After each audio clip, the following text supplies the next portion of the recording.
Olá pessoal, eu sou o Austin e sejam bem-vindos ao Além do Crepúsculo. Minha gente, eu acho que todos lembram que existia um grupo de super-heróis da Marvel chamado Os Defensores. E esse grupo ele era integrado pelo Doutor Estranho, pelo Incrível Hulk, pelo Namor, né, o Príncipe Submarino, e pelo Surfista Prateado. A edição que eu tenho em mãos aqui, ela foi publicada pela Panini Comics numa coleção chamada Coleção Histórica Marvel, Os Defensores. E essa edição aqui, ela é dedicada ao Namor. Então, ela é todinha dedicada ao Namor.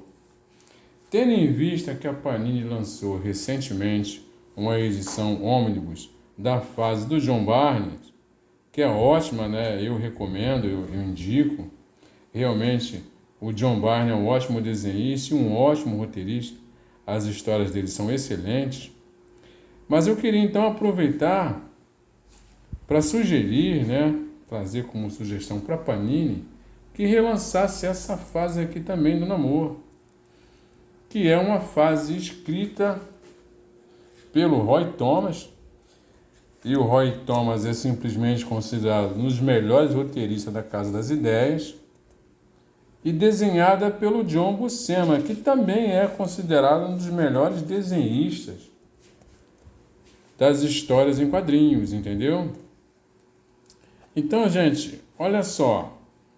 Essa história aqui, que eu vou mostrar para vocês, essas histórias, aliás, né? Aqui é um encadernado com algumas histórias.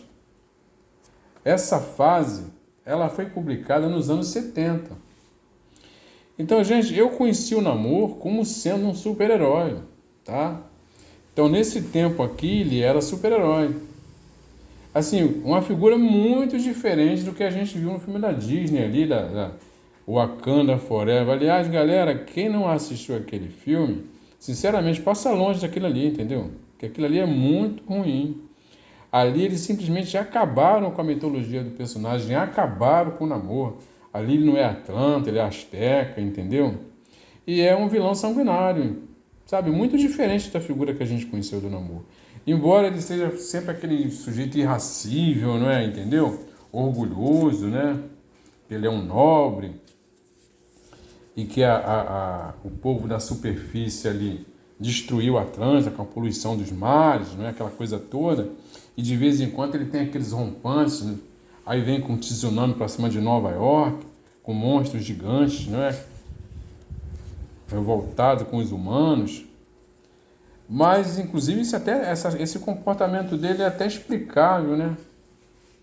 Não só pela questão de que os humanos atentam contra os oceanos, mas, sobretudo, porque ele é uma criatura que vive em grandes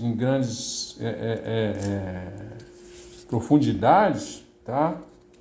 Então, quando ele emerge, ele sofre aqueles transtornos psicológicos, né? Por causa disso, entendeu? Então ele está sempre assim muito zangado, muito furioso. E não tem papa na língua e não leva desaforo para casa. Então aqui nessa fase aqui, a gente inclusive vai ver aqui um momento, né? Quando ele passa um tempo na Terra, desmemoriado, né? Depois da guerra, tá vendo? Então ele vira um sem-teto. E ele é encontrado pelo Tocha Humana que joga ele no mar. E ele então recobra a consciência dele, mas ele não consegue encontrar a Atlântida. Aí ele joga esse monstro aqui, esse giganto, né? Sobre Nova York e ele enfrenta o Quarteto Fantástico. Então é uma fase muito legal. E aqui a história começa ele enfrentando um vilão chamado Destino, não é?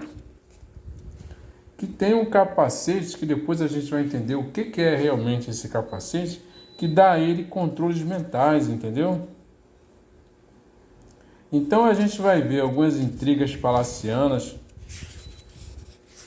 Então o Namor vai enfrentar esse vilão, tá? Vai enfrentar também ali as tropas do Atuma.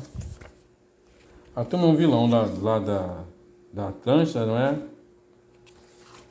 Que também apareceu no filme da Marvel e que foi ridículo aquilo ali, gente. Ficou muito ruim aquele negócio. Nossa Senhora.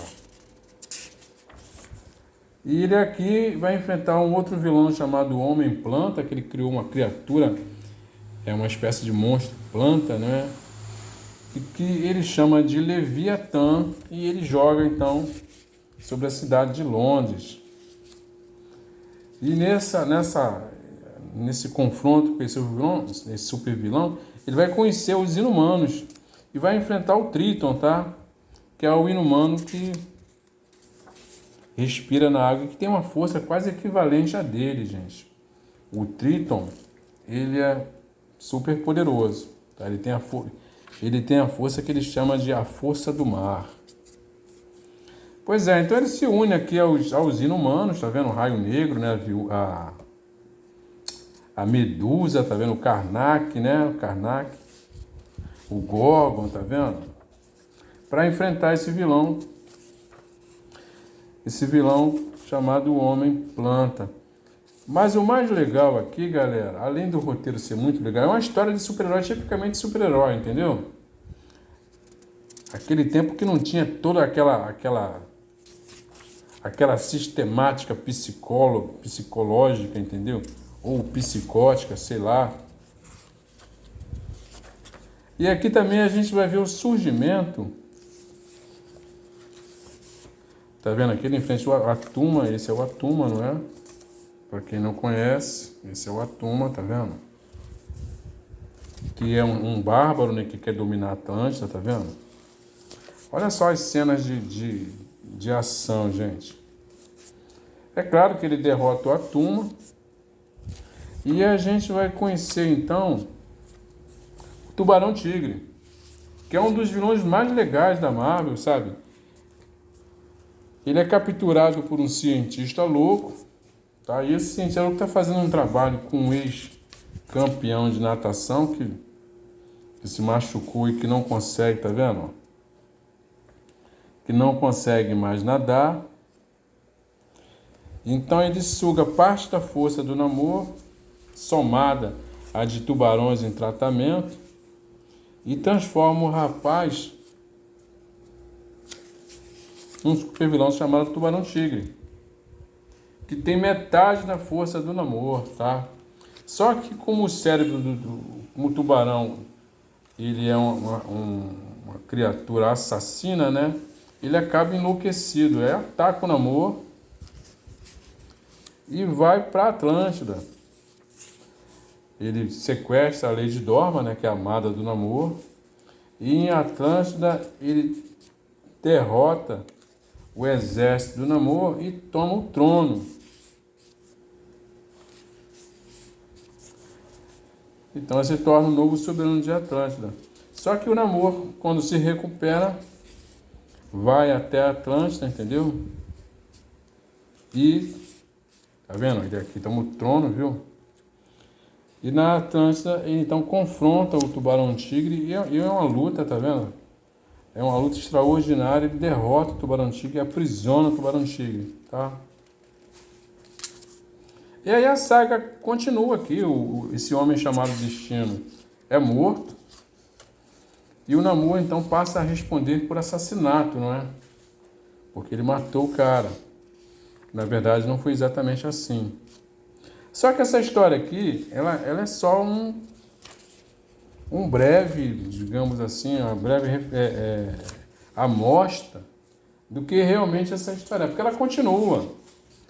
Então, mais à frente, ele vai encontrar os Lemurianos, que é um outro continente submerso, como a Atlântida, entendeu? E ele vai viver mais algumas fantásticas aventuras. Mas essa fase é muito legal, galera, muito legal. É o Namor sendo super-herói, é uma história de super-herói, uma das mais bacanas publicadas nos anos 70, entendeu? E eu acho que merece sim, sabe, uma publicação à altura, sabe, em capa dura, em formato diferenciado, entendeu? Em papel couché. Então, já que a Panini publicou a fase do John Barney, eu queria então sugerir que ela publique também essa fase aqui, essa fase do Roy Thomas e do John Buscema. Então é isso aí, galera. O recado é esse, tá? Se vocês curtiram o vídeo, se inscrevam no canal, deixem um like para mim e nos comentários vocês comentem, né, sobre o que vocês acharam desse programinha. Olha que arte fantástica, tá? Realmente o John Buscema. Ele também desenhou Conan, Espada Selvagem, né? Ele tem um histórico assim imenso, os Vingadores, uma das grandes fases dos Vingadores, tá vendo? Então o cara tem uma noção assim de anatomia, tá vendo? Os músculos do Namor, ó. Que bacana, e o melhor, né? Que o Namor é super-herói, tá, gente? Aqui ele é um cara do bem, tem lá seus momentos, seus dias de fúria, né? Mas é um cara super do bem, tá? Não aquela criatura sem comentário, gente, do filme da Disney. Bom, e como diria o Namor, Impérios Rex, galera. E, como diz o Washington sempre, a gente vai voltar a se ver. Aquele abraço.